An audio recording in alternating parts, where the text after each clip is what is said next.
Hello everyone, আসসালামু আলাইকুম। আজকে আমি তোমাদের মাঝে কোনো রেসিপি নিয়ে আসিনি।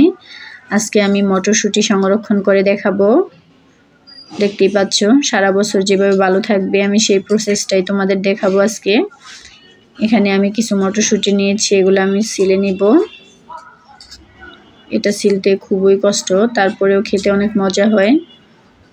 আমার সম্পূর্ণ মটরশুঁটি সিলা হয়ে গিয়েছে। এখন আমি একটা চুলায় প্যান বসিয়ে দিয়েছি, পর্যাপ্ত পরিমাণ পানি দিয়ে এখন আমি এটার মধ্যে চিনি দিয়ে দিব। চিনি দিয়ে বলক উঠে আসা পর্যন্ত আমার অপেক্ষা করতে হবে। পানিটা বলক উঠে এসেছে, এখন আমি মটরশুঁটিগুলো দিয়ে দিব ফুটন্ত পানিতে। দিয়ে জাস্ট 1 মিনিটের মতো এটাকে কুক করব।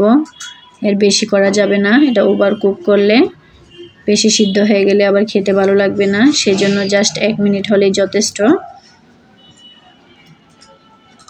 এখন আমি একটু ঢাকনা দিয়ে দিব।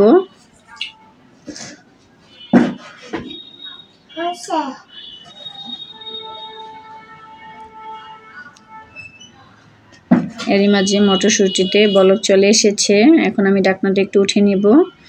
দেখতেই পাচ্ছ আমার এটা সিদ্ধ হয়ে গিয়েছে। এখন আমি এটা উঠে একটা স্ট্রেনারে ছেঁকে নিব।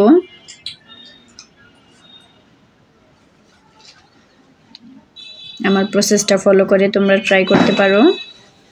এখন আমি স্ট্রেনারে ছেঁকে এটা পানিটা জড়িয়ে নিলাম।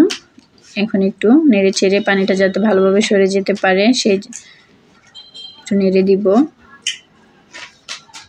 দেখতেই পাচ্ছ, এখন আমি এখানে একটা কুলা এবং ঢালা নিয়েছি, দুইটার মধ্যে একটা সুতি পাতলা কাপড় বিছিয়ে দিয়েছি। দিয়ে এখন আমি এগুলাকে একটু ছড়িয়ে বিছিয়ে দিব, দিয়ে তারপর ফ্যানের নিচে রাখবো। এটার গায়ে যাতে কোনো পানি না থাকে, পানিটা সম্পূর্ণ শুকিয়ে যাওয়া পর্যন্ত আমি একটু অপেক্ষা করব। জাস্ট আধা ঘন্টা রাখলেই এনাফ। এটার গায়ের পানিটা সরিয়ে নিতে হবে অবশ্যই। এই কাজটা একটু ধৈর্যের ব্যাপার।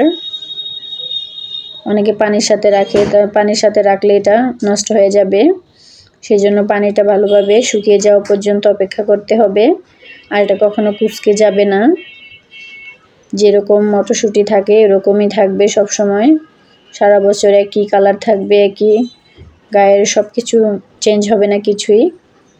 দেখতেই পাচ্ছ আমি একটা জিপলক ব্যাগে এটাকে ভরে নিয়েছি। এখন আমি ফ্রিজ থেকে নামিয়ে এটার টেক্সচারটা তোমাদের দেখিয়ে দিচ্ছি।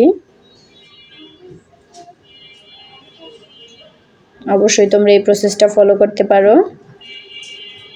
এটা পোলাও, বিরিয়ানি, নুডলস, পাস্তা সব কিছুর সাথে খুব খেতে ভালো লাগে, সেজন্য অবশ্যই এটা রাখার চেষ্টা করবে, কারণ এই সিজনে প্রচুর পরিমাণে মটরশুঁটি পাওয়া যায়।